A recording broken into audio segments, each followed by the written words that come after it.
Welcome back, everybody. This is the Vintage Sewing Machine Garage, and I am making this video to show you guys how I'm going to get the belt reinstalled. So we've already, in the last video you saw, we got our bobbin winder tire. We use that to align where the bushing that goes onto the drive shaft needs to be. We've gotten that all snugged down, nice and clean, re-oiled, and now we are getting ready to reinstall the belt. So first I'm just going to loosen the clutch knob. We're going to take the clutch knob off. And now that we have, remember this piece is loose, so grab these together.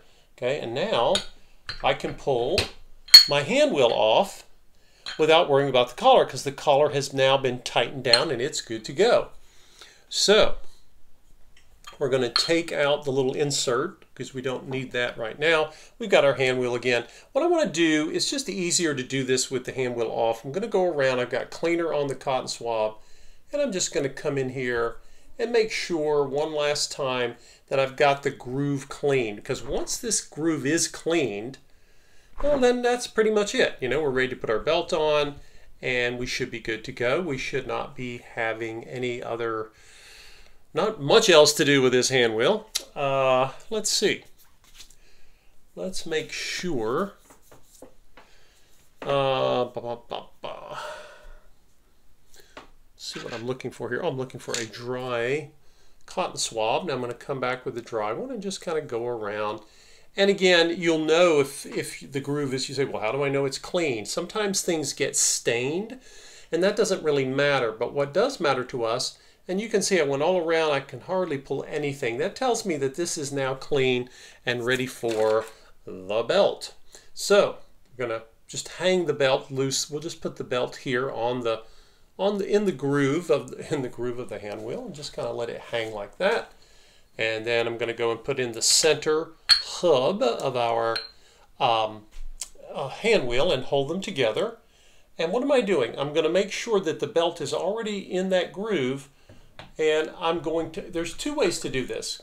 I was able to get this off with, and then of course we can adjust the positioning of the motor, but in this case, actually let's take that hub off. It's just going to create more distractions for us. I've got the belt and I've got the hand wheel. You can loosen the motor and raise it, and then you'll go back, or in this case I'm pulling, okay, and I've got my hand wheel on there. A lot of times with a motor belt there's a slight amount of elasticity. Now if you overstretch it you can damage the belt, or you can get it where it's you're going to have to tighten it because you've loosened it. But that's not a problem with this. This is not one of these.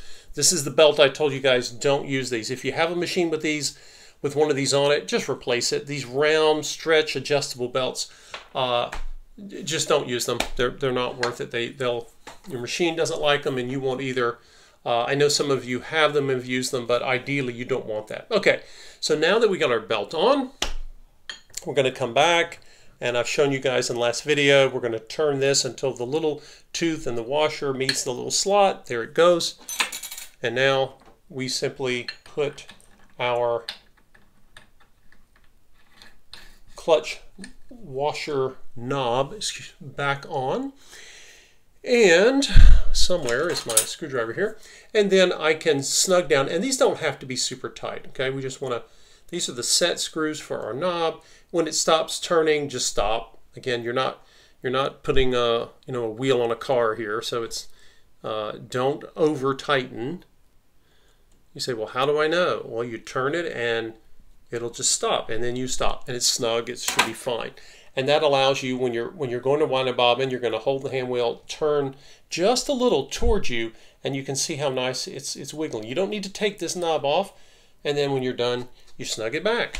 So there you go. That is the quick way to get your belt or a new belt back onto your machine. And again, if the belt is too short or too tight, you can loosen. You don't have to undo them fully. You can loosen these. There are two bolts. I'm going to need a flashlight to show you that. there are 2 bolts. You see 1 and 1, and you can simply loosen them, and then the motor will move slightly up and down on this bracket, and you would simply pull the motor up, and that would give you the slack that you needed to get the belt on. But this belt is in really good shape, and I didn't have that much.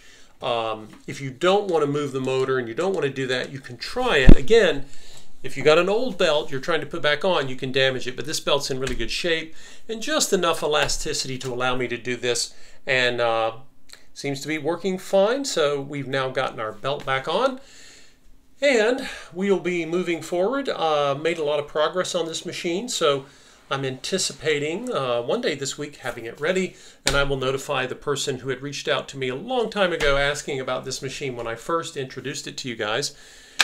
It's been here, and so I'll be contacting them to see if they are still interested, and if not, I will be listing it. But I appreciate all of you watching, and again, I never really thought I'd have that many videos to talk about hand wheels on any machine, but on the Neckis, they are more complex with more different parts. But again, once this overhaul procedure has been done, as I've just completed, the new owner of this machine should not have to do anything with their hand wheel except simply enjoy it, use it, and then when they want to wind a bobbin, do that. So there you go.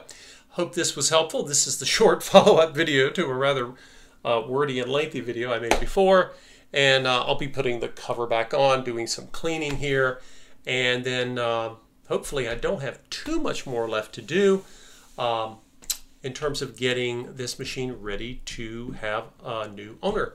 Thanks for watching, guys. I appreciate it. If you have a Necchi sewing machine or any sewing machine and you'd like to make a comment or leave a comment, please feel free to do so down in the comment list. And if you have not subscribed to my channel, please feel free to do so. There is no cost.